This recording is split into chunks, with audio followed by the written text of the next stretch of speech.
ദൈവനാമത്തിന് മഹത്വമുണ്ടാകട്ടെ. പ്രിയവായന സുഹൃത്തെ, താങ്കൾക്ക് യേശു കർത്താവിൻ്റെ നാമത്തിൽ സ്നേഹവന്ദനം. 27 ജൂണിലെ വായനാഭാഗങ്ങളുടെ വിവരണമാണ് ഇവിടെ നൽകുന്നത്. കഴിഞ്ഞ 2 രാത്രികളും പകലും തുടർച്ചയായ യാത്രയായിരുന്നതുകൊണ്ട് തക്ക സമയത്ത് ഇത് പോസ്റ്റ് ചെയ്യാൻ കഴിഞ്ഞില്ല. അതിൽ ഖേദിക്കുന്നു. താങ്കൾ ഞങ്ങളോട് ക്ഷമിക്കുമല്ലോ. ജൂൺ 27 വായനാഭാഗത്തേക്ക് നോക്കുമ്പോൾ അത് ഒന്നാമത്തെ വായനാഭാഗം ശമൂവേൽ പ്രവാചകൻ്റെ ഒന്നാമത്തെ പുസ്തകത്തിൻ്റെ 7ഉം 8ഉം അധ്യായങ്ങളാണ്. നമ്മൾ പെട്ടകം സംബന്ധിച്ച് ഫെലിസ്ത്യർക്കുണ്ടായ ബാധകളെ നമ്മൾ കണ്ടു. അവിടെ നിന്ന് അവരതിനെ പറഞ്ഞയച്ചു. ബേത്ത്ശേമെശിൽ അവരെത്തി. അവിടുത്തെ ജനം അത് നേരായി പെട്ടകത്തെ കാണാത്തത് കൊണ്ട്, വരവേൽക്കാത്തത് കൊണ്ട്, അതിൻ്റെ വ്യവസ്ഥ പ്രകാരം അന്വേഷിക്കാത്തത് കൊണ്ട് ജനത്തിലൊരു സംഹാരമുണ്ടായി. അവിടുന്ന് കിര്യത്ത് യെയാരീമിലെ നിവാസികളോട് പറഞ്ഞു, നിങ്ങൾ ഈ പെട്ടകം ഇവിടെ നിന്ന് കൊണ്ടുപോകാൻ പറഞ്ഞു. ഇനിയാണ് നമ്മൾ വായിക്കുന്ന 7-ാം അധ്യായം. കിര്യത്ത് യെയാരീം നിവാസികൾ വന്ന് യഹോവയുടെ പെട്ടകം എടുത്ത് കുന്നിന്മേൽ അബീനാദാബിൻ്റെ വീട്ടിൽ കൊണ്ടുപോയി അവൻ്റെ മകനായ ഏലിയാസറിനെ യഹോവയുടെ പെട്ടകം സൂക്ഷിക്കേണ്ടതിന് ശുദ്ധീകരിച്ചു. പെട്ടകം കിര്യത്ത് യെയാരീമിലായിട്ട് ഏറിയ കാലം 20 സംവത്സരം തന്നെ കഴിഞ്ഞു. അപ്പം ഇതാണ് അവിടുന്ന് കൊണ്ടുപോയി അബീനദാബിൻ്റെ വീട്ടിൽ, അല്ലെങ്കിൽ കിര്യത്ത് യെയാരീമിൽ 20 വർഷം ആയി. അപ്പോൾ നമ്മൾ ഒരു പ്രത്യേക നിർദ്ദേശം പറയാനുള്ളത്, ഇന്നലെ വായിച്ച ഭാഗത്തിൻ്റെ അവസാന ഭാഗത്തിൻ്റെ 1 ശമൂവേൽ 6-ാം അധ്യായത്തിൻ്റെ 19 മുതൽ 7-ാം അധ്യായത്തിൻ്റെ 4 വരെ തുടർച്ചയായി വായിക്കണം. 6-ാം അധ്യായത്തിൻ്റെ 19 മുതൽ 7-ാം അധ്യായത്തിൻ്റെ 4 വരെ തുടർച്ചയായി തന്നെ ഒന്ന് വായിച്ചു നോക്കുമ്പോൾ ചില കാര്യങ്ങൾ നമുക്കതിൽ നിന്ന് മനസ്സിലാവും. അപ്പോൾ പെട്ടകം അവിടെ കൊണ്ടുവന്നു. ഇസ്രായേൽ ഗൃഹമൊക്കെ 20 വർഷത്തോളം അവിടെ ഇരിക്കുകയാണ്. ഇസ്രായേൽ ഗൃഹമൊക്കെയും യഹോവയുടെ നിലവിളിച്ചു. അപ്പോൾ ശമൂവേൽ പ്രവാചകൻ എല്ലാ ഇസ്രായേൽ ഗൃഹത്തോടും, നിങ്ങൾ പൂർണ്ണ ഹൃദയത്തോടെ യഹോവയിങ്കലേക്ക് തിരിയുന്നുവെങ്കിൽ അന്യദൈവങ്ങളെയും അസ്തോരത്ത് പ്രതിഷ്ഠകളെയും നിങ്ങളുടെ ഇടയിൽ നീക്കിക്കളഞ്ഞ് നിങ്ങളുടെ ഹൃദയങ്ങളെ യഹോവയിങ്കലേക്ക് തിരിക്കുകയും അവനെ മാത്രം സേവിക്കുകയും ചെയ്യുവിൻ, എന്നാൽ അവൻ നിങ്ങളെ ഫെലിസ്ത്യരുടെ കയ്യിൽ നിന്നും വിടുവിക്കുമെന്ന് പറഞ്ഞു. അങ്ങനെ ഇസ്രായേൽ മക്കൾ ബാൽ വിഗ്രഹങ്ങളെയും അസ്തോരത്ത് പ്രതിഷ്ഠകളെയും വേറെ എന്തൊക്കെ ഉണ്ടെന്നും അറിയത്തില്ല, വേറെയും കാണും, അതിനെയൊക്കെ നീക്കിക്കളഞ്ഞ് ദൈവത്തെ മാത്രമേ സേവിച്ചു എന്നാണ് നമ്മൾ വായിക്കുന്നത്. അനന്തരം ശമൂവേൽ എല്ലാ ഇസ്രായേലിൻ്റെയും മിസ്പായിൽ കൂട്ടി വരുത്തിയിട്ട്, അങ്ങനെ നിങ്ങൾ വരുമ്പോൾ ഞാൻ നിങ്ങൾക്ക് വേണ്ടി പ്രാർത്ഥിക്കും എന്ന് പറഞ്ഞു. അവരൊരുമിച്ച് കൂടി അവിടെ വെച്ച് ശമൂവേൽ പ്രവാചകൻ പ്രാർത്ഥിക്കുന്നു, അവർ ഉപവസിക്കുന്നു. അവിടെ ആ പ്രാർത്ഥനയും നമുക്കവിടെ കാണാം. ഞങ്ങൾ യഹോവയുടെ പാപം ചെയ്തിരിക്കുന്നതെന്ന് അവിടെ വെച്ച് പറഞ്ഞു. ജനം പറഞ്ഞു. ഞങ്ങൾ യഹോവയുടെ പാപം ചെയ്തിരിക്കുന്നുവെന്ന് ജനം പറഞ്ഞു.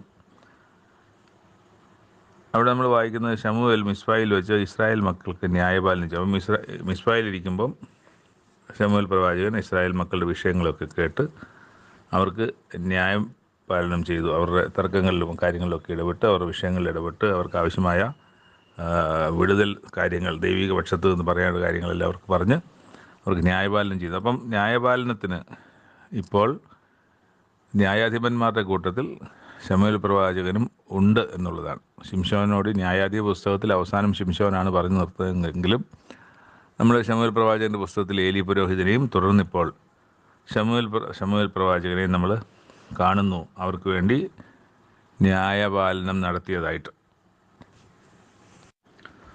തുടർന്ന് ഇസ്രായേലിനോട് തോറ്റ ഒരു ചരിത്രമാണ് നമ്മൾ കാണുന്നത്. അപ്പോൾ ഇസ്രായേൽ മക്കൾ ശമൂവേലിനോട് പറയാണ്, ദൈവത്തിനോട് ഞങ്ങളോട് പ്രാർത്ഥിക്കണം, ആ പ്രാർത്ഥന മതിയാക്കരുത് എന്ന് പറയുന്നു. അങ്ങനെ ആ പ്രാർത്ഥന തുടർന്ന് പ്രാർത്ഥിക്കുന്നുണ്ട്. ദൈവം ഉത്തരമരളി. ശമൂവേൽ പ്രവാചകൻ ഹോമയാഗം കഴിച്ചുകൊണ്ടിരിക്കുമ്പം ഫെലിസ്ത്യർ ഇസ്രായേലിനോട് പടയ്ക്കടുത്ത് വന്നു. എന്നാൽ യഹോവ അന്ന് ഫെലിസ്ത്യരുടെ മേലെ ഒരു വലിയ ഇടിമുഴക്കി. ഇടിമുഴക്കത്തിൽ അവരങ്ങ് പരിഭ്രമിച്ചു. തുടർന്ന് ഇസ്രായേൽ മിസ്പായിൽ നിന്ന് പുറപ്പെട്ട് ഫെലിസ്ത്യരെ പിന്തുടർന്ന് ബേത്ത്കാരിൻ്റെ താഴ്വര അവരെ സംഹരിച്ചു. അവിടെ ഒരു കല്ലെടുത്ത് ശമൂവേൽ പ്രവാചകൻ വയ്ക്കുകയും ചെയ്തു. ആ കല്ലിന്, അതായത് ഇവരെ അവരവിടുന്ന് ദേശത്തു നീങ്ങിപ്പോയ ഭാഗത്തിൻ്റെ അവിടെ ഒരു കല്ല് വെച്ചു.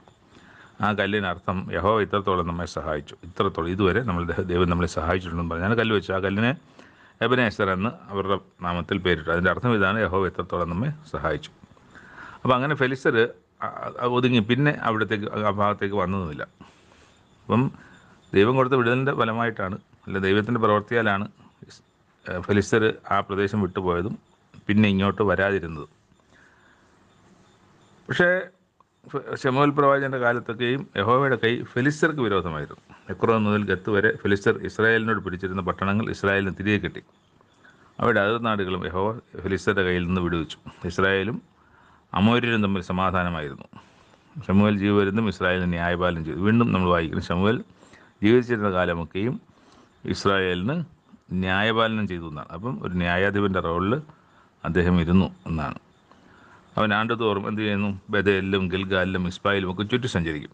അപ്പോൾ ആളുകൾ, ജനത്തിന് ഇങ്ങോട്ട് വരാൻ ബുദ്ധിമുട്ടാകുന്നതുകൊണ്ട് ഒരു വർഷത്തിൽ പല പ്രാവശ്യവും ബഥേലിലും ഗിൽഗാലിലും മിസ്പായിലും ഒക്കെ സഞ്ചരിക്കും. അവിടങ്ങളിലുള്ള ആൾക്കാർ വന്ന് ശമൂവേൽ പ്രവചന വിഷയങ്ങളൊക്കെ സംസാരിക്കും. അവർക്ക് ന്യായപാലനമൊക്കെയും പറഞ്ഞു കൊടുക്കും, അവർക്ക് പോംവഴി പറഞ്ഞു കൊടുക്കും, അവരതനുസരിക്കണം. തിരിച്ച് രാമയിലാണല്ലോ ഈ ശമൂവേൽ പ്രവാചകൻ്റെ കേന്ദ്രം, അവിടേക്ക് മടങ്ങി വരികയും ചെയ്തു. അത് കഴിഞ്ഞ് 8-ാമത്തെ അധ്യായത്തിൽ ശമൂവേൽ പ്രവാചകൻ വൃദ്ധനായതിനെക്കുറിച്ചാണ് നമ്മൾ വായിക്കുന്നത്. അപ്പോൾ വൃദ്ധൻ ആയതിന് വളരെ ചില ചുരുങ്ങിയ അധ്യായങ്ങളിൽ ഒരു വലിയ ദീർഘകാലത്തെ ഒരു ചരിത്രം ചുരുക്കമായിട്ട് രേഖപ്പെടുത്തിയിരിക്കുകയാണ്. ശമൂവേൽ പ്രവാചകൻ വൃദ്ധനായി എന്നാണ് നമ്മൾ കാണുന്നത്. അപ്പോൾ വൃദ്ധനാകുന്നത് മുമ്പ് വരെയുള്ള ഒരു ദീർഘകാലം നമ്മൾ ചുരുക്കമായി വായിച്ചു. അവിടെ പുത്രന്മാരെ ന്യായാധിപന്മാരാക്കി. അപ്പോൾ ശമൂവേൽ വൃദ്ധനായപ്പോൾ തൻ്റെ പുത്രന്മാരെ ഇസ്രായേലിന് ന്യായാധിപന്മാരാക്കി എന്നാണ്. യോവേലെന്നും അബിയാവെന്നും പേരിൽ 2 മക്കളുണ്ടായിരുന്നു. പക്ഷേ അവർ ദൈവത്തിൻ്റെ വഴിയിൽ നടക്കാതെ ദുരാഗ്രഹികളായി കൈക്കൂലി വാങ്ങി ന്യായം മറിച്ചു വന്നു. അവർ ഒരു യഥാർത്ഥ നീതിയുള്ള ന്യായാധിപന്മാരായിരുന്നില്ല, മറിച്ച് അവരുടെ സാമ്പത്തിക ആവശ്യങ്ങൾക്ക് വേണ്ടി അവർ ഈ ന്യായപാലനം ചെയ്ത വരുന്ന ആളുകളുടെ നിന്ന്, തെറ്റുകാരിൽ നിന്നാണല്ലോ അത് വാങ്ങിക്കാൻ കൂടുതൽ എളുപ്പം. അപ്പോൾ തെറ്റുകാരിൽ നിന്ന് കൈക്കൂലി വാങ്ങിച്ചിട്ട് ന്യായത്തെ മറിച്ച് കളഞ്ഞു എന്നാണ് നമ്മൾ വായിക്കുന്നത്. അപ്പം ഇസ്രായേലിൻ്റെ മൂപ്പന്മാരെല്ലാവരും കൂടെ രാമയിൽ ശമൂവേലിൻ്റെ അടുക്കൽ വന്നിട്ട് പറഞ്ഞു, നിൻ്റെ പുത്രന്മാർ നിൻ്റെ വഴിയിൽ നടക്കുന്നില്ല, ആകയാൽ ഞങ്ങൾക്ക് സകല ജാതികൾക്കുമുള്ളതുപോലെ ഞങ്ങളെ ഭരിക്കേണ്ടതിന് ഞങ്ങൾക്കൊരു രാജാവിനെ നിയമിച്ചു തരണമെന്ന് അവർ ശമൂവേൽ പ്രവാചകനോട് അപേക്ഷിക്കുകയാണ്. ഈ അധ്യായം ഓർത്തു വെക്കണം, 1 ശമൂവേൽ 8-ാം അധ്യായം. ഇത് നമുക്ക് ഇടയ്ക്കൊക്കെയും പരിശോധിക്കേണ്ടി വരുന്ന ഒരു ക്രിസ്ത്യാനിക്ക്, വിശ്വാസിക്ക് ഇടയ്ക്കൊക്കെയും പരിശോധിക്കേണ്ടി വരുന്ന ഒരു അധ്യായമാണ് 1 ശമൂവേൽ 8-ാം അധ്യായം. 1 ശമൂവേൽ 8 എന്നുള്ളത് എപ്പോഴും ഓർത്തിരിക്കുക. അപ്പോൾ ഈ അധ്യായത്തിലാണ് അവർ രാജാവിനെ തങ്ങൾക്ക് നിയമിച്ചു തരണമെന്ന് ശമൂവേൽ പ്രവാചകനോട് പറയുന്നത്. പക്ഷേ അത് ശമൂവേൽ പ്രവാചകന് അത് ഇഷ്ടമായില്ല. ശമൂവേൽ പ്രവാചകൻ നന്നായിട്ടറിയാം എന്തുകൊണ്ടാണ് ഇവിടെ രാജാവില്ലാതിരിക്കുന്നത്. ഇവിടെ നമ്മൾ ഗിദെയോനോട് രാജാവായിരിക്കാൻ പറയുമ്പോൾ ഗിദെയോൻ പറയുന്നുണ്ട്, ഞാനും രാജാവാകില്ല, എൻ്റെ മകനും രാജാവില്ല, അവൻ്റെ മകനും രാജാവില്ല. കാരണം ഇസ്രായേലിൻ്റെ ദൈവം യഹോവയാണ്. യഹോവ രാജാവായിരിക്കുമ്പോൾ ഒരു മനുഷ്യനായി എനിക്ക് അവിടെ രാജാവായിരിക്കാൻ ഒക്കില്ല എന്ന് തന്നെയാണ്. അത് കൃത്യമായി അദ്ദേഹത്തിന് ഗിദെയോൻ അറിയാം, ദൈവമാണ് ഇസ്രായേലിൻ്റെ രാജാവ്. അത് ശമൂവേൽ പ്രവാചകനും അറിയാം. അപ്പോൾ ബാക്കി എല്ലായിടത്തും രാജാക്കന്മാരുണ്ട്. നമ്മൾ കാണുന്നുണ്ടല്ലോ, ഇവരോട് യുദ്ധം ചെയ്യാൻ വരുന്ന ഓഗ്, മറ്റ് ഒക്കെ രാജ്യങ്ങളിലൊക്കെ അവർക്കൊക്കെയും രാജാക്കന്മാരുടെ നേതൃത്വത്തിലാണ് വരുന്നത്. ഇവിടെ രാജാവിൻ്റെ നേതൃത്വത്തിൽ ആരുമില്ല. ഈ ഒരു ജനസമൂഹത്തിന് മാത്രമാണ്, ഇസ്രായേലിന് മാത്രമേ രാജാവില്ല. കാരണം ദൈവമായിരുന്നു അവരുടെ രാജാവ്. അപ്പോൾ അതിനിഷ്ടമായി ശമൂവേൽ ദൈവത്തോട് പ്രാർത്ഥിച്ചു. ദൈവം ശമൂവേൽ പ്രവാചകനോട് അരുളി ചെയ്തത്, ജനം നിന്നോട് പറയുന്ന സകലത്തിലും അവരുടെ അപേക്ഷ കേൾക്കാം. അവർ നിന്നെയല്ല. അപ്പം നീ ഇപ്പം വിഷമിക്കുന്നു, അങ്ങനെ ഇവർ പറഞ്ഞല്ലോ എന്നോർത്ത്. അവർ നിന്നെയല്ല. അപ്പം നിന്നെ അല്ല എന്ന് പറയുമ്പം അതിൻ്റെ ഒരു കാര്യം എന്താ? ന്യായപാലനം ചെയ്തുകൊണ്ടിരിക്കുന്നത് ശമൂവേൽ പ്രവാചകനാണ്. ശമൂവേൽ പ്രവാചകൻ ന്യായപാലനം ചെയ്യുന്നു, തൻ്റെ മക്കളെ ന്യായപാലനത്തിനാക്കിയിരിക്കുന്നു. അപ്പോൾ ശമൂവേൽ പ്രവാചകനോ ശമൂവേൽ പ്രവാചകൻ്റെ മക്കളോ അല്ല, പകരം ഒരു രാജാവിന് വേണമെന്ന് പറയും. പൊതുവേ അവർക്ക് വിഷമമുണ്ടാകും, ഞങ്ങളെ മാറ്റിയിട്ട് രാജാവിനെ ആക്കണമെന്ന് പറയുന്നു, അല്ലെ എന്നെ മാറ്റിയിട്ട് രാജാവിനെ ആക്കണമെന്ന് പറയുന്നു. അപ്പോൾ അങ്ങനെ ഒരു വിഷയം അതിനകത്തുണ്ടാകാം. പക്ഷേ അതുകൊണ്ടായിരിക്കാം ദൈവം പറയുന്നത്, അവർ നിന്നെ അല്ല, ഞാൻ അവരെ ഭരിക്കാതിരിക്കേണ്ടതിന് അവർ എന്നെയാണ് ത്യജിച്ചിരിക്കുന്നത്. നിന്നെ അല്ല ത്യജിച്ചിരിക്കുന്നത്, എന്നെയാണ് ത്യജിച്ചിരിക്കുന്നത്.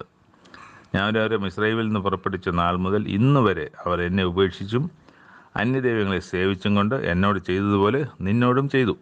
അത്രയേ ഉള്ളൂ. ആകയാൽ അവരുടെ അപേക്ഷ കേൾക്കുക. എങ്കിലും അവരോട് ഘനമായി സാക്ഷീകരിച്ച് അവരെ വാഴുവാനിരിക്കുന്ന രാജാവിൻ്റെ ന്യായം അവരോട് അറിയിക്കണം. അപ്പോൾ അവരോട് വീണ്ടും ജനത്തോട് ഇടപെടുന്നുണ്ട്. എന്നിട്ട് നിങ്ങൾക്ക് വരാനിരിക്കുന്ന ഒരു രാജാവ് നിങ്ങളുടെ മേലായിരിക്കുമ്പോൾ നിങ്ങൾക്ക് വരാനിരിക്കുന്ന ചില കാര്യങ്ങളെ സംബന്ധിച്ച് അവിടെ അറിയിക്കുന്നുണ്ട്. അത് ഇതാണ്: അവൻ, ആ രാജാവ്, നിങ്ങളുടെ പുത്രന്മാരെ തനിക്ക് തേരാളികളും കുതിരച്ചേവകരും ആക്കും. അവൻ്റെ രഥങ്ങൾക്ക് മുമ്പേ അവർ ഓടേണ്ടി വരും. അവൻ അവരെ 1000-നും 50-നും അധിപതിമാരാക്കും. തൻ്റെ നിലം കൃഷി ചെയ്യുവാനും തൻ്റെ വിള കൊയ്യുവാനും തൻ്റെ പടക്കോപ്പും തേർക്കോപ്പും ഉണ്ടാക്കുവാനും അവരെ നിയമിക്കും. ആരാണ്? ഈ ഇസ്രായേൽ ജനത്തെ രാജാവ് ചെയ്യും. ഇതൊക്കെ അവരെ ഓർമ്മിക്കുക. ദൈവം അവിടെ പറഞ്ഞല്ലോ, ന്യായം അവരെ വാഴുവാനിരിക്കുന്ന രാജാവിൻ്റെ ന്യായം അവരോട് അറിയിക്കണം. ആ കാര്യമാണ് ഇപ്പോൾ ശമൂവേൽ പ്രവാചകൻ ഇസ്രായേൽ ജനത്തോട് പറയുന്നത്. അപ്പോൾ അവൻ നിങ്ങളുടെ പുത്രിമാരെ തൈലക്കാരത്തികളും വെപ്പുകാരത്തികളും അപ്പക്കാരത്തികളുമായി എടുക്കും. അവൻ നിങ്ങളുടെ വിശേഷമായ ഒലിവ് തോട്ടങ്ങളും മുന്തിരിത്തോട്ടങ്ങളും ഒലിവ് തോട്ടങ്ങളും എല്ലാം എടുത്ത് തൻ്റെ ഭൃത്യന്മാർക്ക് കൊടുക്കും. അവൻ നിങ്ങളുടെ വിളവുകളിലും മുന്തിരിത്തോട്ടങ്ങളിലും ദശാംശം എടുത്ത് തൻ്റെ ഷണ്ഡന്മാർക്കും ഭൃത്യന്മാർക്കും കൊടുക്കും. അവൻ നിങ്ങളുടെ ദാസന്മാരെയും ദാസിമാരെയും നിങ്ങളുടെ കോമള യുവാക്കളെയും നിങ്ങളുടെ കഴുതകളെയും പിടിച്ച് തൻ്റെ വേലയ്ക്കാക്കും. അവൻ നിങ്ങളുടെ ആടുകളിൽ 10-1 എടുക്കും. നിങ്ങൾ അവൻ്റെ ദാസന്മാരായിത്തീരും. നിങ്ങൾ തിരഞ്ഞെടുത്തിരിക്കുന്ന രാജാവിൻ്റെ നിമിത്തം നിങ്ങൾ അന്ന് നിലവിളിക്കും, എന്നാൽ യഹോവ അന്ന് ഉത്തരം അരുളുകയില്ല. ഇത്രയും കാര്യങ്ങൾ ശമൂവേൽ പ്രവാചകൻ ദൈവത്തിൻ്റെ കൽപ്പന പ്രകാരം അവരെ വാഴാനിരിക്കുന്ന രാജാവിൻ്റെ കാര്യങ്ങളൊക്കെ അവരോട് പറഞ്ഞു. പക്ഷേ ശമൂവേലിൻ്റെ പ്രവാചകൻ്റെ വാക്ക് കൈക്കൊള്ളുവാൻ ജനത്തിന് മനസ്സില്ലാതെ, അല്ല, ഞങ്ങൾക്കൊരു രാജാവിന് വേണം, മറ്റ് സകല ജാതികൾക്കും രാജാവുണ്ട്, അതുപോലെ ഞങ്ങളെ ഭരിക്കേണ്ടതിന് ഞങ്ങളുടെ നായകനായി പുറപ്പെടുകയും ഞങ്ങളുടെ യുദ്ധങ്ങളെ നടത്തുവാനും ഞങ്ങൾക്കൊരു രാജാവിന് വേണം എന്ന് തന്നെ നിർബന്ധമായി, കർശനമായി, കർക്കശമായി അവർ ശമൂവേൽ പ്രവാചകനോട് ആവശ്യപ്പെട്ടു. ശമൂവേൽ ജനത്തിൻ്റെ വാക്കെല്ലാം കേട്ട് ദൈവത്തോട് അറിയിച്ചു. ദൈവത്തിന് അറിയാത്തതല്ല. അപ്പോൾ ശമൂവേലിനെ ഏൽപ്പിച്ച ഉത്തരവാദിത്വം അനുസരിച്ച് ശമൂവേൽ തിരിച്ച് ദൈവത്തോട് പറയണമല്ലോ, ദൈവമേ, ഇങ്ങനെയാണ് ഇവർ പറയുന്നത്, അവർക്ക് ഒരു രാജാവിനെ വാഴിച്ചു കൊടുക്കുക എന്ന് ദൈവം അവരോട് കൽപ്പിച്ചു. പിന്നെ ഈ രാജാവിനെ കണ്ടുപിടിക്കണമല്ലോ, ആരെയാണ് രാജാവാക്കേണ്ടത്. ശമൂവേൽ ഇസ്രായേലിലൂടെ നിങ്ങൾ ഓരോരുത്തരും തൻ്റെ പട്ടണത്തിലേക്ക് പോയിക്കൊള്ളുവിൻ എന്ന് പറഞ്ഞ് അവരെ അന്ന് പറഞ്ഞയക്കുകയും ചെയ്യുന്നു. ഇവിടെ വളരെ പ്രധാനപ്പെട്ട ഒരു കാര്യത്തിന് ഒരു വ്യത്യാസം വരികയാണ്. മിസ്രയീമിലായിരുന്ന സമയത്തും, അതായത് ജനലക്ഷമായ സമയത്തും, അവരെ മരുഭൂമിയിൽ നിന്ന് പുറപ്പെടുവിച്ചുകൊണ്ട് വരുന്ന സമയത്ത് നിങ്ങൾ എനിക്ക് ഒരു പ്രത്യേക ജനമായിരിക്കും, നിങ്ങൾ എനിക്ക് പ്രത്യേക സമ്പത്തായിരിക്കും, നിങ്ങൾ എനിക്ക് വിശുദ്ധ ജനമായിരിക്കും, നിങ്ങളെനിക്ക് രാജത്വമായിരിക്കും, നിങ്ങളെനിക്ക് പുരോഹിതന്മാരായിരിക്കും, നിങ്ങളെനിക്ക് പുരോഹിതന്മാരായിരിക്കുമെന്നാണ്. അപ്പോൾ ദൈവത്തിന് പുരോഹിതന്മാരായിട്ട് മാറ്റിവെച്ച ജനമാണ് ഇസ്രായേൽ. ദൈവത്തിൻ്റെ രാജ്യമായി ദൈവത്തിൻ്റെ രാജ്യമാണ്. ദൈവത്തിൻ്റെ രാജ്യമാകുമ്പോൾ അവിടെ രാജാവ് ദൈവം തന്നെയാണ്. അപ്പോൾ അങ്ങനെയാണ് നടത്തി വന്നത്. അവിടെയാണ് ഇന്നിവർ വലിയ തെറ്റ് ചെയ്യുകയും ദൈവത്തെ ത്യജിച്ചു എന്ന് ദൈവം തന്നെ പറയാൻ തക്കവണ്ണം ഇടയാക്കുകയും ചെയ്തത്. അപ്പോൾ ഇപ്പോഴും നമ്മൾ മനസ്സിലാക്കേണ്ടത് ഇസ്രായേലിൻ്റെ ദൈവം തന്നെയാണ് ഇസ്രായേലിൻ്റെ രാജാവ്. നമ്മളത് പിന്നോട്ടുള്ള പുസ്തകങ്ങളിലൊക്കെ നമ്മൾ വായിക്കുമ്പോഴും ഇവിടെ രാജാക്കന്മാരായതിനു ശേഷവും അവർക്ക് യുദ്ധങ്ങൾ വന്നവരില്ലാതാകുന്ന സമയത്തും പല സമയത്തും ഈ ദൈവം ഇസ്രായേലിൻ്റെ രാജാവ് എന്ന് നമ്മൾ കാണുന്നുണ്ട്. അപ്പോൾ ദൈവം മനുഷ്യൻ അവിടെ ഇസ്രായേലിൽ രാജാവാക്കി എങ്കിലും ദൈവം അവരെ തൻ്റെ സ്വന്തം ജനമായതിൽ നിന്ന് മാറ്റിയിട്ടില്ല. ഞാൻ തന്നെയാണ് അവർക്ക് രാജാവ്. അവർക്ക് ഭൂമിയിലെ രാജാക്കന്മാരൊക്കെ അവർക്ക് വെച്ചിട്ടുണ്ടെങ്കിലും അത് അവർക്ക് രാജാവ് മനുഷ്യരല്ല, ഞാൻ തന്നെയാണ് അവർക്ക് രാജാവ് എന്ന് ദൈവത്തിന് നല്ല ബോധ്യമുണ്ട്. അതിൻ്റെ ഉദാഹരണം, അതിനുള്ള തെളിവ് ഞാൻ പറയാം. അത് 1 കൊരിന്ത്യർ 15-ാം അധ്യായത്തിലാണ്. 1 കൊരിന്ത്യർ 15-ാം അധ്യായത്തിൽ അവിടെ യേശുക്രിസ്തു രാജാവായി വരുന്നതിനെക്കുറിച്ച് നമുക്കറിയാം. അപ്പം യേശുക്രിസ്തു രാജാവായി വരും. അതിൻ്റെ 24-ാമത്തെ വാക്യം, അന്ന് അവൻ എല്ലാ വാഴ്ചയ്ക്കും അധികാരത്തിനും ശക്തിക്കും നീക്കം വരുത്തിയിട്ട് രാജ്യം പിതാവായ ദൈവത്തെ ഏൽപ്പിക്കും. നമുക്കറിയുന്ന ഭൂമിയിലെ അവസാനത്തെ ഇസ്രായേലിൻ്റെ രാജാവായിരിക്കുവാനുള്ളത് യേശുക്രിസ്തുവാണ്. അപ്പോൾ യേശുക്രിസ്തു രാജാവായി സകല അധികാരത്തിനും ശക്തിക്കും വാഴ്ചയ്ക്കും നീക്കം വരുത്തിയിട്ട് ഭൂമിയിലെ സകല വാഴ്ചകളും മാറ്റിയിട്ട് യേശുക്രിസ്തു മാത്രം രാജാവായിരിക്കുന്ന ഒരവസ്ഥയിൽ നിന്ന് രാജ്യം പിതാവായ ദൈവത്തെ ഏൽപ്പിക്കും. അപ്പോൾ ഇപ്പോഴും ആ രാജ്യം പിതാവിൻ്റെ അധീനതയിലോ പിതാവിൻ്റെ പക്കലോ അല്ല. അപ്പോൾ ദൈവരാജ്യം എന്ന് പറയുന്നത് ദൈവത്തിൻ്റെ രാജ്യമാണ്. ദൈവത്തിൻ്റെ രാജ്യത്തിൻ്റെ രാജാവ് ദൈവമാണ് എന്നുള്ളത് നമ്മൾ എപ്പോഴും ഓർക്കണം, ഇപ്പോഴും ഓർക്കണം. ഇനി ഈ പുസ്തകങ്ങളൊക്കെ പഴയ നിയമം കഴിഞ്ഞ് പുതിയ നിയമത്തിലേക്ക് കടന്ന് പുതിയ നിയമം വായിച്ച് പുതിയ നിയമത്തിൻ്റെ അവസാനവും ഒക്കെ വായിച്ച് കഴിയുമ്പോഴും നമ്മുടെ ജീവകാലത്തൊക്കെയും ദൈവം, യഹോവയായ ദൈവം ഇസ്രായേലിന് രാജാവായിരിക്കും എന്ന് ഓർക്കണം. അപ്പോൾ ആ ഇസ്രായേലിൽ നമ്മൾ ഉൾപ്പെടുന്നുവെങ്കിൽ ആ ദൈവം നമ്മുടെയും കൂടെ രാജാവാണ്.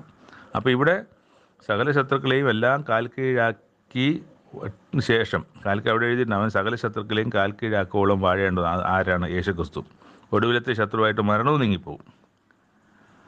സകലവും യേശുക്രിസ്തുവിൻ്റെ കാലാക്കിയിരിക്കുന്നു എന്നുണ്ടല്ലോ. സകലവും അവന് കീഴ്പ്പെട്ടിരിക്കുന്നു എന്ന് പറഞ്ഞാൽ സകലത്തെയും കീഴാക്കി കൊടുത്തവന് ഒഴികെ എന്ന് സ്പഷ്ടം. അപ്പോൾ ഇതൊക്കെ നമ്മൾ മനസ്സിലാക്കേണ്ട കാര്യങ്ങളാണ്. സകലവും യേശുക്രിസ്തുവിന് കീഴടങ്ങിയിട്ട് ഭൂമിയിൽ സകലവും യേശുക്രിസ്തുവിന് കീഴടങ്ങി. പക്ഷേ യേശുക്രിസ്തുവിന് ഇതൊക്കെയും കീഴാക്കി കൊടുത്ത ദൈവം ഒഴികെ എന്ന് പ്രത്യേകം എഴുതിയിട്ടുണ്ട്.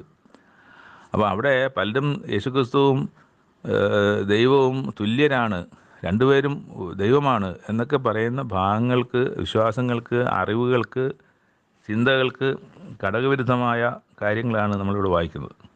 അപ്പോൾ അവിടെ യേശു എല്ലാത്തിനും രാജാവാകും, എല്ലാത്തിനെയും നീക്കും, എല്ലാത്തിനും യേശു കർത്താവായിരിക്കും. അതിനുശേഷം രാജ്യം പിതാവായ ദൈവത്തിൽ. ഇപ്പോൾ അവിടെ എന്താ എഴുതിയിരിക്കുന്നത്? എല്ലാം ദൈവത്തിന് കീഴ്പ്പെട്ട് വന്ന ശേഷം സകലത്തിനും ദൈവം സകലവുമാകേണ്ടതിന് പുത്രൻ താനും സകലവും തനിക്ക് കീഴാക്കി കൊടുത്തവന് കീഴ്പ്പെട്ടിരിക്കുമെന്നാണ്. പുത്രൻ കീഴ്പ്പെട്ടിരിക്കുമെന്നാണ് നമ്മൾ വായിക്കുന്നത്. അപ്പോൾ ഇത് വിശ്വസിക്കുന്നില്ലെങ്കിൽ പിന്നെ ഈ ഒരാൾ ക്രിസ്ത്യാനിയായിരിക്കുന്നു എന്ന് പറയുന്നതിൽ യാതൊരു അർത്ഥമില്ല. അങ്ങനെയാണ് വിശ്വസിക്കുന്നെങ്കിൽ ആളൊരു ക്രിസ്ത്യാനി വിശ്വാസിയല്ല, ദൈവവിശ്വാസിയല്ല, ക്രിസ്ത്യാനിയല്ല. അപ്പം അത് പരിശോധിക്കേണ്ടതാണ്. അപ്പോൾ അതാണ് നമ്മൾ ഇന്ന് വായിക്കുന്ന അധ്യായത്തിൻ്റെ 7-8 അധ്യായങ്ങളിൽ 8-ാമത്തെ അധ്യായം 1 ശമൂവേൽ പ്രവാചകൻ്റെ 1-ാമത്തെ പുസ്തകത്തിൽ നമ്മൾ വായിക്കുന്ന 8-ാം അധ്യായത്തിൻ്റെ ഏറ്റവും പ്രധാനപ്പെട്ട ഒരു കാര്യം. അതിനകത്ത് അങ്ങനെ ചില സത്യങ്ങൾ കൂടെ ഉണ്ട്.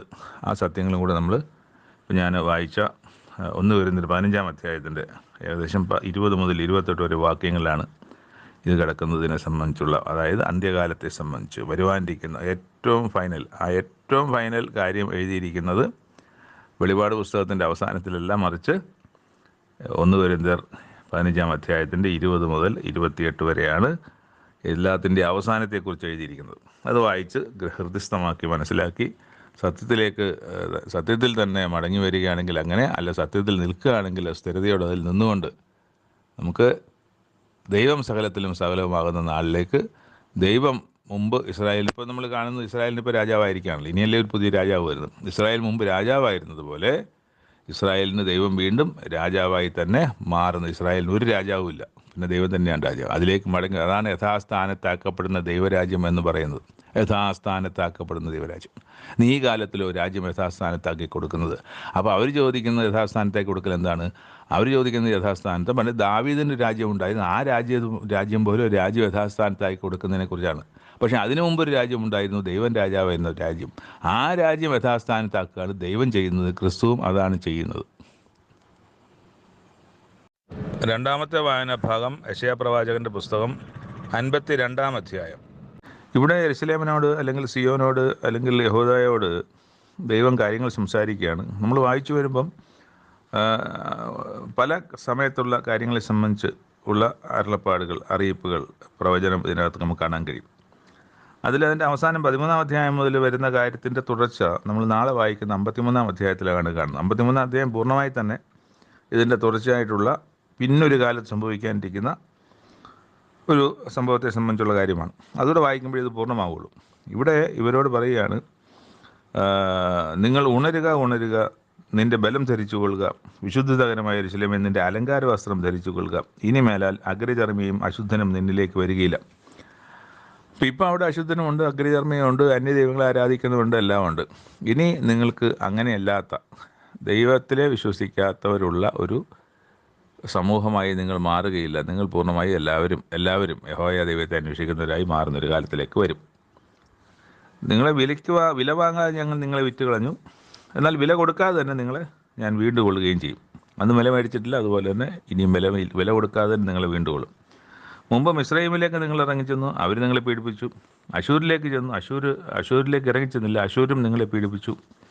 ഇപ്പോഴെൻ്റെ ജനത്തെ വെറുതെ പിടിച്ചുകൊണ്ട് പോയിരിക്കൊണ്ട് ഇപ്പോൾ ഇനി ബാബേൽ പ്രവാസത്തെക്കുറിച്ചാണ് ഇവിടെ പറയുന്നതെങ്കിൽ ഒരു പിടിച്ചുകൊണ്ട് പോകലും വെറുതെ പിടിച്ചുകൊണ്ട് പോയതല്ല. പക്ഷേ ഇവിടെ പിടിച്ചുകൊണ്ട് പോയതിൻ്റെ ഒരു സാരം ഞാൻ ഉദ്ദേശിക്കുന്നത്, ബാക്കി പിടിച്ചുകൊണ്ട് പോയ സ്ഥലങ്ങളിലെല്ലാം പീഡനങ്ങളായിരുന്നു, അവിടെ കഷ്ടങ്ങളായിരുന്നു, പ്രയാസങ്ങളായിരുന്നു, അവർ നിലവിളിച്ച അവസരങ്ങളായിരുന്നു. എന്നാൽ ഇവിടെ കൽദയ ദേശത്തേക്ക് പിടിച്ചുകൊണ്ട് പോയവർ, യിരെമ്യാ പ്രവാചകൻ പുസ്തകം വായിക്കും, യിരെമ്യാ പ്രവാചകൻ പറയുന്നത് നിങ്ങൾ പ്രവാസത്തിലേക്ക് പോകാനാണ് പറയുന്നത്. അവരോട് പറയുന്നത് നിങ്ങൾ ബാബേൽ പ്രവാസത്തിലേക്ക് പോകാം, അവിടെ നിങ്ങൾ മിസ്രൈമിലേക്ക് പോകരുത്, അവിടെ പോയാൽ നിങ്ങൾക്ക് കഷ്ടമായിരിക്കും. എന്നാൽ ബാബേലിലേക്ക് പോയാൽ, കൽദയ ദേശത്തേക്ക് നിങ്ങൾ പ്രവാസത്തിൽ പോയാൽ അവിടെ നിങ്ങൾക്ക് നിങ്ങളുടെ ജീവൻ കൊള്ള കിട്ടിയതുപോലെ ഇരിക്കുമെന്നാണ് അവിടുത്തെ ദൈവത്തിൻ്റെ അരുളപ്പാട്. അതുകൊണ്ട് വെറുതെ പോയിരിക്കുന്നു എന്നാണ് പറഞ്ഞത്. വെറുതെ പോയിരിക്കുന്നു എന്ന് പറയുന്നത് ചിലപ്പം അതായിരിക്കാം. അത് ആ കാര്യത്തിലാണെങ്കിൽ മുമ്പ് പോയതുപോലെയോ പിടിക്കപ്പെട്ടതുപോലെയോ ഒന്നുമല്ല. ഇന്നവർ അവിടെ സ്വസ്ഥമായി ജീവിക്കുന്ന ഒരു ജനമാണ്. അവിടുത്തെ സുഖവും സൗകര്യങ്ങളൊക്കെ അനുഭവിച്ച് ദൈവത്തെ വിളിച്ച് സമാധാനമായിരിക്കാൻ പറ്റുന്ന സാഹചര്യമാണ് കൽദയ ദേശത്ത് 70 വർഷത്തെ പ്രവാസകാലത്ത് അവർക്കുള്ളത്. അതുകൊണ്ട് എൻ്റെ ജനത്തെ വെറുതെ പിടിച്ചുകൊണ്ട് പോയിരിക്കുന്നുണ്ട്, ഞാനിവിടെ എന്ത് ചെയ്യേണ്ടതെന്ന് യഹോവ അരുളിച്ചെയ്യുന്നു. അവരുടെ അധിപതിമാർ മുറവേടിയിരുന്നു, എൻ്റെ നാമം ഇടവിടാതെ എല്ലായ്പ്പോഴും ദുഷിക്കപ്പെടുന്നു എന്നും യഹോവ അരുളിച്ചെയ്യുന്നു. അതുകൊണ്ട് എൻ്റെ ജനം എൻ്റെ നാമത്തെ അറിയും, അതുകൊണ്ട് ഞാൻ തന്നെയാകുന്നു പ്രസ്താവിക്കുന്നു എന്ന് അവൻ അറിയും. പിന്നെ ഒരു കാര്യം പറയുന്നുണ്ട്, സമാധാനത്തെ ഘോഷിച്ച് നന്മയെ സുവിശേഷിക്കുകയും രക്ഷയെ പ്രസിദ്ധമാക്കുകയും സിയോനോട് നിന്റെ ദൈവം വാഴുന്നു എന്ന് പറയുകയും ചെയ്യുന്ന സുവാർത്താ ദൂതൻ്റെ കാൽ പർവ്വതങ്ങളിൽ മേൽ എത്ര മനോഹരം. അപ്പോൾ അതൊരു സുവാർത്താ ദൂതനെക്കുറിച്ച് സംസാരിക്കുകയാണെങ്കിൽ ഇവിടെ ദൈവം വാഴുന്നു എന്ന് പറയുകയും ദൈവത്തിൻ്റെ സുവിശേഷം അറിയിക്കുകയും ദൈവത്തിൻ്റെ രക്ഷയെ പ്രസിദ്ധമാക്കുകയും ചെയ്യുന്ന ആരുടെ കാലും മനോഹരമാണ്. നമ്മളത് ഈ സുവിശേഷം അറിയിക്കാൻ നമ്മൾ തയ്യാറാകുകയാണെങ്കിൽ നമ്മുടെ കാലും മനോഹരമാണ്, നമ്മളും ആ നല്ല പ്രവൃത്തി ചെയ്യുന്നവരാണ്. എന്നിട്ട് നിന്റെ കാവൽക്കാരുടെ ശബ്ദം കേട്ടു, അവർ ശബ്ദമുയർത്തി ഒരുപോലെ ഉല്ലസിച്ച് ഘോഷിക്കുന്നു. യഹോവ സിയോനിലേക്ക് മടങ്ങി വരുമ്പോൾ അവർ അഭിമുഖമായി കാണും. യെരൂശലേമിൻ്റെ ശൂന്യപ്രദേശങ്ങളെ പൊട്ടിയാർത്തുകൊള്ളുവിൻ. യഹോവ നിന്റെ ജനത്തെ ആശ്വസിപ്പിച്ച് യെരൂശലേമിനെ വീണ്ടെടുത്തിരിക്കുന്നുള്ളൂ. വീണ്ടെടുക്കാൻ പോകുന്നതേ ഉള്ളൂ. അതിനിയും ഒരു പ്രവാസവും കാലങ്ങളൊക്കെ കഴിയണം. സകല ജാതികളും കാണുക, യഹോവ തൻ്റെ വിശുദ്ധ ജനത്തെ നഗ്നമാക്കിയിരിക്കുന്നു. ഭൂമിയുടെ അറ്റങ്ങളൊക്കെയും നമ്മുടെ ദൈവത്തിൻ്റെ രക്ഷയെ കാണും. വിട്ടുപോരുവിൻ, അവിടെ നിന്ന് പുറപ്പെട്ടു പോരുവിൻ, അശുദ്ധമായതൊന്നും തൊഴരുത്, അതിൻ്റെ നടുവിൽ നിന്നും വിട്ടുപോരുവിൻ. യഹോവയുടെ ഉപകരണങ്ങളെ ചുമക്കുന്നവരെ നിങ്ങളെ തന്നെ നിർമ്മലീകരിപ്പിൻ. നിങ്ങൾ ബദ്ധപ്പാടോടെ പോകുകയില്ല, ഓടിപ്പോകുകയില്ല. യഹോവ നിങ്ങൾക്ക് മുമ്പായി നടക്കും, ഇസ്രായേൽ ദൈവം നിങ്ങൾക്ക് പിൻപടയായിരിക്കും. ഇതാണ് അവർ ആശ്വസിപ്പിക്കുന്ന വചനം. ഈ വചനമൊക്കെയും അവർ പ്രവാസത്തിലൊക്കെ പോകുമ്പം അവിടെ ഇരുന്ന് ഓർക്കും. ഈ വചനം യെശയ്യാ പ്രവാചകൻ പറഞ്ഞതും തുടർന്ന് യിരെമ്യാ പ്രവാചകൻ പറഞ്ഞതുമായ വചനങ്ങളൊക്കെ അവിടെ ഇരുന്ന് ഓർക്കും. ഓർക്കുമ്പോൾ അതൊക്കെ അവർക്ക് ആശ്വാസത്തിന്. അപ്പോൾ വചനത്താലാണല്ലോ നമുക്ക് ആശ്വാസം ലഭിക്കുക. നമ്മുടെ ഏതൊരു ആശ്വാസവും, ഇപ്പോൾ ഒരു മരണം സംഭവിച്ചാൽ പോലും അവിടെ മനുഷ്യൻ്റെ വാക്കുകൾക്കല്ല നമുക്ക് ആശ്വാസം ലഭിക്കുന്നത്. ദൈവമരണത്തെ സംബന്ധിച്ച് പറഞ്ഞിരിക്കുന്ന, മരിച്ചവരുടെ അവസ്ഥയെക്കുറിച്ച് പറഞ്ഞിരിക്കുന്ന, മരണശേഷം നടക്കാനിരിക്കുന്ന കാര്യത്തെ സംബന്ധിച്ച്, മരിച്ചവർക്ക് എന്തെങ്കിലും പ്രതിഫലമുണ്ടോ, പ്രത്യാശയുണ്ടോ എന്നതിന് പറഞ്ഞിരിക്കുന്ന കാര്യങ്ങളൊക്കെയുമാണ്. അത് ഓർത്തിട്ടാണ് നമുക്ക് ആശ്വാസം ലഭിക്കുക. എൻ്റെ ആശ്വാസം എന്ന് പറയുന്നത് എന്താണ്? സാരമില്ല, പോട്ടെ, എല്ലാവർക്കും സംഭവിക്കുന്നതല്ലേ എന്നൊക്കെ ആയിരിക്കും അവർ മരണത്തെ സംബന്ധിച്ച് പറയുന്നത്. അതൊന്നും ഒരു ആശ്വാസമാണോ? അതൊരു ആശ്വാസമല്ല. പക്ഷേ ദൈവത്തിൻ്റെ വചനം ഉണ്ട് അതിനെ സംബന്ധിച്ച്. അത് പ്രത്യാശയുടെ വചനമാണ്. ആ വചനം നമുക്ക് ആശ്വാസം തരും എന്ന് പറയുന്ന പോലെ തന്നെയാണ് ഇവിടെയും നമ്മൾ അതിനെ സംബന്ധിച്ച് കാണുന്നത്. എന്നിട്ട് പിന്നെ നമ്മൾ കാണുന്നത് 13-ാം അധ്യായത്തിൽ പുതിയ പാരഗ്രാഫായിട്ടാണ്, എൻ്റെ ദാസൻ കൃതാർത്ഥനാകും, അവൻ ഉയർന്നു പൊങ്ങി അത്യന്തം ഉന്നതനായിരിക്കും, അവൻ്റെ രൂപം കണ്ടാൽ ആളല്ല എന്നും അവൻ്റെ ആകൃതി കണ്ടാൽ മനുഷ്യനല്ല എന്നും തോന്നുമാറ് വിരൂപമായിരിക്കൊണ്ട് പലരും നിന്നെ കണ്ട് സ്തംഭിച്ചു പോയതുപോലെ അവൻ സകല ജാതികളെയും കുതിച്ചു ചാടുമാറാക്കും. രാജാക്കന്മാർ അവനെ കണ്ട് വായുവത്തിൽ നിൽക്കും. അവൻ ഒരിക്കലും അറിഞ്ഞിട്ടില്ലാത്തത് കാണുകയും ഒരിക്കലും കേട്ടിട്ടില്ലാത്തത് ഗ്രഹിക്കുകയും ചെയ്യും. ഇത് പറഞ്ഞാണ് 52-ാമത്തെ അധ്യായം അവസാനിക്കുന്നത്. 53-ാം അധ്യായത്തിൽ നമ്മൾ തുടക്കം ഇതാണ്: ഞങ്ങൾ കേൾപ്പിച്ച് ആറ് വിശ്വസിച്ചിരിക്കുന്നു, യഹോവയുടെ ഭുജം ആർക്ക് വെളിപ്പെട്ടിരിക്കുന്നു, അവൻ ഇളയ കൈതോലെയും ഇളയ തൈ പോലെയും വരണ്ട നിലത്ത് നിന്ന് വേർമുളയ്ക്കുന്നത് പോലെയും അവൻ്റെ മുമ്പാകെ വളരും, അവന് രൂപഗുണമില്ല, കോമളത്വമില്ല എന്നൊക്കെ പറഞ്ഞിട്ട് ഈ പറഞ്ഞതിൻ്റെ തുടർച്ച നമ്മൾ അവിടെയും കാണും. അപ്പോൾ അതുകൂടെ വായിക്കുമ്പം ഇതിനൊരു പൂർണ്ണത വരും. അപ്പം അങ്ങനെ സമീപ ഭാവിയിലും വിദൂര ഭാവിയിലും നടക്കാനിരിക്കുന്ന കാര്യങ്ങളെ മുമ്പ് പറഞ്ഞതുപോലെ തന്നെ ഇന്ന് ദൈവം വീണ്ടും പറയുന്നു, പുതിയ അടയാളങ്ങളാൽ. അത് നമുക്ക് നാളെ വായിക്കാം. അതുവരെ നമുക്കതിനു വേണ്ടി കാത്തിരിക്കാം. അപ്പം നമ്മളിപ്പം 3-ാമത്തെ വായനാഭാഗമായ 14-ാമത്തെ അധ്യായം വെളിപാട് പുസ്തകത്തിലേക്ക് നമ്മൾ കടക്കുകയാണ്. കാഴ്ചകൾ തുടരുകയാണ്, ദർശനങ്ങൾ തുടരുകയാണ്. യോഹന്നാൻ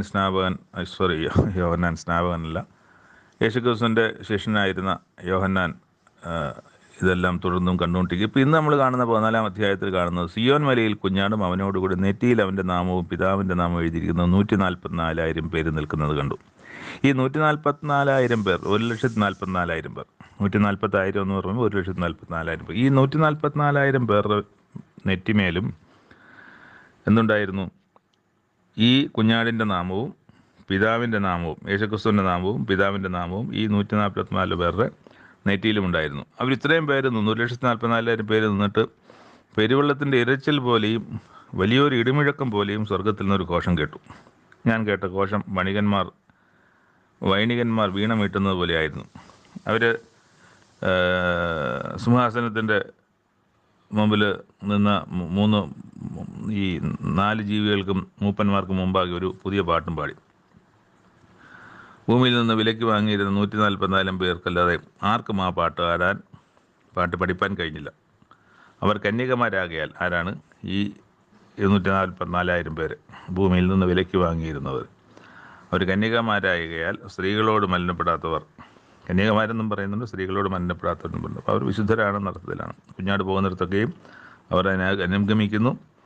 അവരെ ദൈവത്തിനും കുഞ്ഞാടിനും ആദ്യഫലമായി മനുഷ്യരുടെ ഇടയിൽ നിന്ന് വീണ്ടെടുത്തിരിക്കുന്നു. അപ്പം ഉയർത്തെഴുന്നേറ്റ വന്ന 144,000 പേരാണ്. വീണ്ടെടുക്കപ്പെട്ട നിത്യവും പ്രാപിച്ച 144,000 പേരാണ്. ഭോഷ്ക് അവരുടെ വായിലുണ്ടായതിൽ അവർ കളങ്കമില്ലാത്തവർ തന്നെ. പിന്നെ നമ്മൾ കാണുന്നത് വേറൊരു ദൂതൻ ആകാശമധ്യ പറക്കുന്നത് കണ്ടു. ഭൂമിയിലെ എല്ലാവരോടും സകല ജാതിയും ഗോത്രവും ഭാഷയും വംശവുമായവരോട് സുവിശേഷം അറിയിപ്പാൻ അവൻ്റെ പക്കൽ എന്തുണ്ടായിരുന്നു? ഒരു ദൂതുണ്ടായിരുന്നു, ഒരു നിത്യ സുവിശേഷം ഉണ്ടായിരുന്നു. അവൻ്റെ ദൈവത്തെ ഭയപ്പെട്ട് അവന് മഹത്വം കൊടുപ്പീൻ, അവൻ്റെ ന്യായവിധിയുടെ നാഴിക വന്നിരിക്കുന്നു, ആകാശവും ഭൂമിയും സമുദ്രവും നീരുറകളും ഉണ്ടാക്കിയവനെ നമസ്കരിപ്പിൻ എന്ന് അവൻ ഉച്ചത്തിൽ പറഞ്ഞുകൊണ്ടിരുന്നു. അപ്പോൾ ആ നിത്യസുവിശേഷം അത്. പിന്നെ വേറൊരു ദൂതൻ ഈ നിത്യസുവിശേഷം ഉണ്ടായിരുന്നു എന്ന് പറയുമ്പോൾ അത് എല്ലാവരും കേൾക്കാൻ തക്കവണ്ണം ആ നിത്യസുവിശേഷം ഉണ്ടായിരുന്നാണ്. അപ്പോൾ അത് ദൈവം അറിയിക്കേണ്ട കാലത്ത് സകല മനുഷ്യരും അറിയാൻ തക്കവണ്ണം അറിയും. എന്നാൽ ഈ കാലത്ത് ദൈവം അങ്ങനെ ചെയ്യുന്നില്ല. ഈ കാലത്ത് ഈ സത്യസുവിശേഷം അറിഞ്ഞ ആൾക്കാരെയാണ് ദൈവം അത് അറിയിക്കാൻ വേണ്ടി നിയോഗിച്ചിട്ടുള്ളത്. അത് അറിയിക്കുക എന്നുള്ളതാണ് അവർക്കുള്ള ഉത്തരവാദിത്വം. അത് അറിയിക്കുന്നുവെങ്കിൽ അവർക്ക് അതിനുള്ള പുകഴ്ചയുണ്ട്. അറിയിച്ചില്ലെങ്കിൽ അവർക്ക് അതിൻ്റെ കുറവുമുണ്ട്. ആ സ്റ്റാൻഡേർഡ് അവർക്ക് ലഭിക്കില്ല. എന്നിട്ട് രണ്ടാമത് വേറൊരു ദൂതൻ വന്നു. അവൻ പറഞ്ഞു, വീണുപോയി, തൻ്റെ ദുർനടപ്പിൻ്റെ ക്രോധമദ്യം സകല ജാതികളെയും കുടിപ്പിച്ച മഹതിയാം ബാബിലോൺ വീണുപോയി. അപ്പോൾ ദുർനടപ്പെന്ന് പറയുന്നത് ദൈവത്തെ വിട്ട് അന്യദൈവങ്ങളെ ആരാധിക്കുന്ന തരത്തിലാണ് ഇവിടെ പറയുന്നത്. അപ്പം അങ്ങനെ ഉള്ള ഒരു ദുരുപദേശത്തിൻ്റെ കേന്ദ്രസ്ഥാനത്തെ അതിനെ തകർന്നു പോയതാണ് ബാബിലോൺ. വീണുപോയി. നമ്മൾ നേരത്തെ വായിച്ച ബാബേലല്ല, ആ ബാബേലിൻ്റെ തുടർച്ച തന്നെയാണ് ബാബേൽ, കൽദയർ, ഇങ്ങനെ തുടർന്ന് വരെ അതിൻ്റെ അവസാനം എവിടെ എത്തിയിരിക്കുന്നു നമ്മൾ അന്വേഷിച്ചാൽ മതി. ആ ബാബിലോൺ ഇന്ന് ആരാണെന്ന് നമുക്ക് മനസ്സിലാവും. ആ ബാബിലോൺ ഇനി ഭാവിയിൽ വീഴുന്നതിനെക്കുറിച്ചാണ് ഇവിടെ എഴുതിയിരിക്കുന്നത്, വീണു പോകുന്നതിനെക്കുറിച്ച്. അപ്പം ബാബിലോൺ എന്ന് പറയുന്നത് യഥാർത്ഥത്തിൽ ബാബിലോൺ തുടർന്ന് അത് അധികാരം കൈമാറി എവിടെ എത്തിയെന്ന് നമ്മൾ അന്വേഷിക്കുമ്പോൾ ഈ ബാബിലോൺ ആരെന്ന് നമുക്ക് മനസ്സിലാവും. മൂന്നാമതൊരു ദൂതൻ അവരുടെ പിന്നാലെ വന്ന് അത്യുച്ചത്തിൽ പറഞ്ഞത്, മൃഗത്തെയും അതിൻ്റെ പ്രതിമയെയും നമസ്കരിച്ച് നെറ്റിയിലോ കൈമേലോ മുദ്ര ഏൽക്കുന്നവൻ ദൈവകോപത്തിൻ്റെ പാത്രത്തിൽ കലർപ്പില്ലാതെ പകർന്നിരിക്കുന്ന ദൈവക്രോധമദ്യം കുടിക്കേണ്ടി വരും. വിശുദ്ധ ദൂതന്മാർക്കും കുഞ്ഞാടിന് മുമ്പാകെ അഗ്നിഗന്ധങ്ങളിൽ ഗന്ധകങ്ങളിൽ ദണ്ഡനം അനുഭവിക്കും. അവരുടെ ദണ്ഡനത്തിൻ്റെ പുക എന്നേക്കും പൊങ്ങും. മൃഗത്തെയും അതിൻ്റെ പ്രതികയും നമസ്കരിക്കുന്നവർ, നമ്മൾ നേരത്തെ കണ്ടല്ലോ, മൃഗത്തെയും മൃഗത്തിന് ശക്തി കൊടുത്ത അതിൻ്റെ പ്രതിമയെയും നമസ്കരിക്കുന്നവർ. അപ്പം മൃഗത്തിൻ്റെ പ്രതിമയെയും നമസ്കരിക്കുന്നവർക്കും അതിൻ്റെ പേരിൽ മുദ്ര ഏൽക്കുന്ന ഏവനും രാവും പകലും ഒരു സ്വസ്ഥതയും ഉണ്ടാവുകയില്ല. ദൈവകൽപ്പനയും യേശുവിൻ്റെ വിശ്വാസവും കാത്തുകൊള്ളുന്ന വിശുദ്ധന്മാരുടെ സഹിഷ്ണുത കൊണ്ട് ഇവിടെ ആവശ്യം. അപ്പോൾ സഹിഷ്ണുത വേണം. അപ്പോൾ ഇവിടെ നമുക്ക് ആശ്വാസം ലഭിക്കുന്നത് എങ്ങനെയാണ്? ഇത് ദൈവം നമ്മളോട് നേരത്തെ പറഞ്ഞിട്ടുണ്ട് എന്ന് പറയുന്ന കാര്യം നമുക്ക് ഓർമ്മ വരുമ്പോഴാണ് നമുക്ക് ആശ്വാസം ലഭിക്കുന്നത്. അപ്പോൾ അതുകൊണ്ട് തന്നെ ആ ദൈവം നമ്മളോട് നേരത്തെ പറഞ്ഞിട്ടുള്ളത് കൊണ്ട് തന്നെ വരുന്ന കഷ്ടത്തെ നമുക്ക് സഹിക്കുവാനുള്ള കൃപയും നമുക്ക് ലഭിക്കും. പിന്നെ ഒരു ശബ്ദം കേട്ടത്, എഴുതുക, ഇന്നു മുതൽ കർത്താവിൽ മരിക്കുന്ന മൃതന്മാർ ഭാഗ്യവാന്മാർ. അതെ, അവർ തങ്ങളുടെ പ്രയത്നങ്ങളിൽ നിന്ന് വിശ്രമിക്കേണ്ടതാകുന്നു. അവരുടെ പ്രവൃത്തി അവരെ പിന്തുടരുന്നു എന്ന് ആത്മാവും പറയുന്നു. പിന്നെ വെളുത്ത ഒരു മേഘം കണ്ടു. മേഘത്തിന്മേൽ മനുഷ്യപുത്രന് സദൃശനായ ഒരുത്തൻ തലയിൽ പൊൻകിരീടവും കയ്യിൽ മൂർച്ചയും ഉള്ള അരിവാളുമായി ഇരിക്കുന്നതും കണ്ടു. മറ്റൊരു ദൂതൻ ദൈവാലയത്തിൽ നിന്ന് പുറപ്പെട്ട് മേഘത്തിന്മേൽ ഇരിക്കുന്നവനോട്, കൊയ്ത്തിൻ്റെ സമയം വന്നതുകൊണ്ട് നിൻ്റെ അരിവാൾ അയച്ച് കൊയ്യുക എന്ന് പറയുമ്പോൾ ഭൂമിയിലാണ് കൊയ്ത്ത്. ഭൂമിയിൽ ഭൂമിയൊക്കെ വിളഞ്ഞു ഉണങ്ങിയിരിക്കുന്നു എന്ന് പറഞ്ഞു. അപ്പോൾ ആ കൊയ്ത്ത് വിളഞ്ഞിരിക്കുന്നതെന്ന് പറഞ്ഞാൽ ഭൂമിയിൽ പിന്നെ നെല്ലും യവവും ഗോതമ്പൊന്നും വിളഞ്ഞിരിക്കുന്നതിനെ കുറിച്ചല്ല, മനുഷ്യർ വിളഞ്ഞിരിക്കുന്നതിനെ കുറിച്ചാണ്. അപ്പം മനുഷ്യർ അത് കൊയ്യാൻ പാകമായി എന്നാണ്. മേഘത്തിന്മേൽ ഇരിക്കുന്നവൻ അരിവാൾ ഭൂമിയിലേക്ക് എറിഞ്ഞു, ഭൂമിയിലാണ് കൊയ്ത്ത് നടന്നത്. പിന്നെ മറ്റൊരു ദൂതൻ സ്വർഗത്തിലെ ആലയത്തിൽ നിന്ന് പുറപ്പെട്ടു. അവൻ മൂർച്ചയുള്ള ഒരു കോങ്കത്തി പിടിച്ചിരുന്നു. തീയുടെ മേൽ അധികാരമുള്ള വേറൊരു ദൂതൻ യാഗപീഠത്തിൽ നിന്ന് പുറപ്പെട്ടു. മൂർച്ചയുള്ള കോങ്കത്തി പിടിച്ചിരുന്നവനോട്, ഭൂമിയിലെ മുന്തിരിങ്ങ പഴുത്തിരിക്കിയാൽ നിന്റെ മൂർച്ചയുള്ള കോങ്കത്തി അയച്ച് മുന്തിരിവള്ളിയുടെ കുല ഇറക്കുമെന്ന് പറഞ്ഞു. അപ്പോൾ ഈ മുന്തിരിവള്ളി എന്ന് പറയുന്നതും മനുഷ്യർ തന്നെയാണ്. അപ്പം അതിനെ ഇട്ട് ദൈവകോപത്തിൻ്റെ വലിയ ചക്കിലിട്ടു. അത് ആ മുന്തിരികളെ കൊണ്ടുവന്ന് ദൈവകോപത്തിൻ്റെ വലിയ ചക്കിലിട്ടു. ചക്ക് നഗരത്തിന് പുറത്ത് വെച്ച് ആട്ടി മരിച്ചു. ചക്കിൽ നിന്ന് രക്തം പുറപ്പെട്ടു. അതിന് കുതിരകളുടെ കടിവാളങ്ങളോളം പൊങ്ങി 200 നാഴിക ദൂരത്തോളം ഒഴുകിയെന്നാണ്. അപ്പോൾ 200 നാഴിക ദൂരത്തോളം ഒഴുകി. അത് അങ്ങനത്തെ കാഴ്ചയും അവിടെ കാണുക. യഥാർത്ഥത്തിൽ ഇതെന്താണെന്ന് എനിക്ക് അറിയില്ല. ഇപ്പോൾ കണ്ട കാഴ്ച ഞാൻ എടുത്ത് പറഞ്ഞു എന്നുള്ളതേ ഉള്ളൂ. അപ്പോൾ ഈ കാഴ്ചകളൊക്കെയാണ് കാണുന്നത്. ഇതിൽ ചില കാര്യങ്ങൾ നമുക്ക് മനസ്സിലാക്കാൻ കഴിയുന്ന കാര്യങ്ങൾ ഉണ്ട്. എന്നാലും അത് പൂർണ്ണമായി അങ്ങനെ തന്നെയാണോ എന്നുള്ളത് അത് സംഭവിക്കുന്നത് നമുക്ക് മനസ്സിലാവുള്ളൂ. ഇവിടെ നമുക്ക് വെളിപ്പെടുത്തുന്നുവെങ്കിലും യേശുക്രിസ്തു ഉപമകളാൽ എല്ലാവരും മനസ്സിലാക്കണം എന്ന് വിചാരിച്ച് വെളിപ്പെടുത്തുന്ന ഒരു വെളിപ്പെടുത്തൽ രീതിയല്ല വെളിപാട് പുസ്തകത്തിൻ്റെ രീതി എന്നുള്ളത് കൊണ്ട് നമുക്കിതങ്ങ് മനസ്സിലാക്കി എടുത്ത് കളയാമെന്ന് ആരും അങ്ങനെ തെറ്റിദ്ധരിക്കേണ്ട എന്നുള്ളതാണ് വെളിപാട് പുസ്തകത്തെക്കുറിച്ചുള്ള വായിക്കുന്ന എല്ലാവരും ഓർത്തു വെക്കേണ്ട ഒരു കാര്യം. മനസ്സിലായില്ലെങ്കിൽ മനസ്സിലായില്ല തന്നെ. അത് മനസ്സിലാക്കേണ്ട സമയത്ത് ദൈവം മനസ്സിലാക്കി തരും. ഒരിക്കലും വെളിപാട് പുസ്തകം വായിച്ചിട്ട് നമ്മൾ മനസ്സിലായില്ല എന്ന് പറഞ്ഞ് വേവലാതിപ്പെടേണ്ട കാര്യമല്ല. ബാക്കി എല്ലാ പുസ്തകങ്ങളും വായിച്ചോ. വെളിപാട് പുസ്തകത്തിൽ പിശാചിനെയും സാത്താനെയും കുറിച്ച് പറയുന്നുണ്ട്, ദൈവത്തെക്കുറിച്ച് പറയുന്നുണ്ട്. ഇത് അവസാന പുസ്തകമാണ്. എന്നാൽ ആദ്യം മുതലേ പറഞ്ഞിരിക്കുന്ന ദൈവത്തിൻ്റെ അറിയിപ്പ്, പുത്രനെക്കുറിച്ചുള്ള അറിയിപ്പും ഈ കാര്യങ്ങളൊക്കെ ശരിയായി തന്നെയാണ് ഗ്രഹിച്ചിട്ടുള്ളത്. അപ്പോൾ അത് ശരിയായി ഗ്രഹിക്കാതിരിക്കുകയും വെളിപാട് പുസ്തകം എനിക്ക് മനസ്സിലാകുന്നില്ല പറഞ്ഞ് സങ്കടപ്പെടുകയും ചെയ്യുന്നവരുണ്ട്. അപ്പോൾ അവർക്ക് അങ്ങനെ സങ്കടപ്പെടണ്ട. അവരാദ്യം കറക്റ്റ് ചെയ്യാനുള്ള കാര്യം കറക്റ്റ് ചെയ്താൽ മാത്രമേ വെളിപാട് പുസ്തകത്തിൽ സംഭവിച്ചിട്ട് അവസാനം വരാനിരിക്കുന്ന ആ നന്മയിലേക്ക് നമ്മൾ നടത്തപ്പെടണമെങ്കിൽ ഈ പറഞ്ഞ കാര്യങ്ങൾ കറക്റ്റായിരിക്കണം.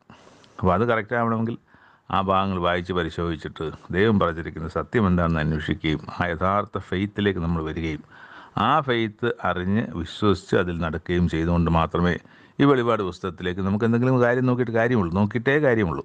അപ്പോൾ അതുകൊണ്ട് വീണ്ടും പറയുകയാണ്, വെളിപാട് പുസ്തകം മനസ്സിലായില്ല എന്ന് വിചാരിച്ച് ആരും വിഷമിക്കേണ്ട കാര്യം ഇല്ല. 3 ഭാഗങ്ങളും, ഇന്നത്തെ 3 ഭാഗങ്ങളും 27-ാം തീയതിയത്തെ 3 ഭാഗങ്ങളും ഇവിടെ അവസാനിക്കുന്നു. 28-ാമത്തെ വായനാഭാഗത്തിലേക്ക് നമുക്ക് ഇന്ന് തന്നെ കടക്കാമെന്ന് നമ്മൾ വിചാരിക്കുകയാണ്. ദൈവത്തിൻ്റെ വലിയ സഹായം തുടർന്നുമുണ്ടാകട്ടെ. ദൈവനാമം മഹത്വപ്പെടുമാറാകട്ടെ. കേട്ടിരുന്ന താങ്കൾക്ക് പ്രത്യേക നന്ദി അറിയിക്കുകയും ചെയ്യുന്നു.